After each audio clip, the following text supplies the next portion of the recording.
నమస్కారం కృష్ణారావు గారు. ఈ మధ్య మన వెబ్సైట్స్లోనూ పేపర్స్లోనూ మీడియా ద్వారా ఒకటి చూస్తున్న విషయం ఏంటంటే, ప్రభుత్వ వెబ్సైట్లు ఎందుకు సరిగ్గా పనిచేయట్లేదు, అంటే ఏవి సంపూర్ణంగా లేవు అనే దాని మీద ఒక డిస్కషన్ అనేది వచ్చింది. ఇన్ఫ్యాక్ట్ మనకేంటంటే గవర్నమెంట్ ఆఫ్ ఇండియా వరకు సంబంధించి వెబ్సైట్స్ డిజైన్ డ్రాయింగ్ అదంతాను నేషనల్ ఇన్ఫర్మాటిక్స్ సెంటర్ అని చెప్పి ఒకటి ఉంటుంది. దాంట్లో వాళ్ళు ప్రభుత్వం అడిగిన దాని ప్రకారం వాళ్ళు డిజైన్ చేయడం అవన్నీ చేస్తారు. బట్ అప్లోడింగ్ వాటిలోనూ పేపర్ క్లిప్పింగ్స్ లాంటివి చేయడం ఇట్లాంటివన్నీ చేస్తున్నారు. అండ్ ఓన్లీ వన్ థింగ్ మటుకు చాలా చక్కగా చేసింది ఏంటంటే, ఆధార్ దాని మీద ఉడయ్ దానికి నందన్ నీలకనేని ఉండడం వలన ఆయన చాలా చక్కగా చేసి ముద్ర తీసుకెళ్ళడానికి అవసరమైంది.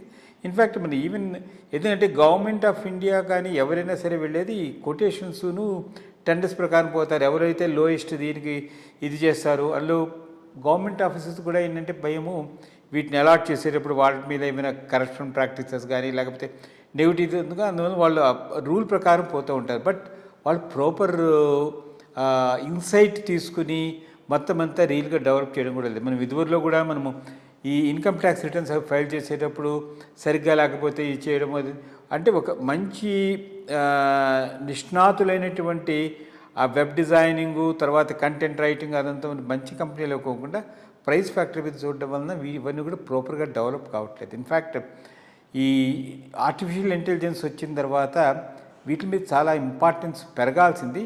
దీని మీద మీ కామెంట్ ఏమిటి, ఈ వెబ్సైట్స్ మెయింటెనెన్స్ డిజైనింగ్ మీద దాని మీద? దీని మీద ఈ మధ్య ఎకనామిస్ట్ వాడు ఒక ఆర్టికల్ రాశాడు. యాక్చువల్లీ ట్రూ, తప్పకుండా ఇది గవర్నమెంట్లో ఫోకస్ చేయాల్సినటువంటి అంశం, దాంట్లో ఏమీ డౌట్ లేదు. ఎందుకనంటే ఒకటి నేను అనుకోవడం, government websites they reflect the confused mind of the Indian bureaucrat. భారతదేశపు అధికారుల కన్ఫ్యూజ్డ్ మైండ్కు రిఫ్లెక్షనే ఈ వెబ్సైట్స్గా ఉన్నాయి. క్లారిటీ ఉండదు, ప్రిసైజ్ థింకింగ్ ఉండదు, సింప్లిసిటీ ఉండదు. దీనివల్ల నష్టపోతూ ఉన్నాం. టెక్నికల్గా మంచి సపోర్ట్ సిస్టమ్ ఉన్నది, దాంట్లో ఏమి డౌట్ లేదు. బికాస్ ఆఫ్టర్ ఆల్ ఈ పెద్ద పెద్ద కంపెనీలన్నీ ఇంటర్నేషనల్ లెవెల్ ఇష్యూస్ను ట్యాకిల్ చేస్తున్నాయి. బట్ ప్రభుత్వ వెబ్సైట్స్కి వచ్చేటప్పటికీ వాటిని సింపుల్గా యూజర్ ఫ్రెండ్లీగా డెవలప్ చేయలేకపోతున్నాయి. ఫర్ ఎగ్జాంపుల్ ఈ సర్వ్ ఎక్సర్సైజే తీసుకో, ఎంత కన్ఫ్యూజింగ్గా అవుతుంది. పాస్పోర్టు, వీసా, ఇవన్నీ రిజర్వేషన్ సిస్టమ్ చాలా చాలా ఇంప్రూవ్ చేసేటటువంటి అవకాశం అయితే ఉన్నది.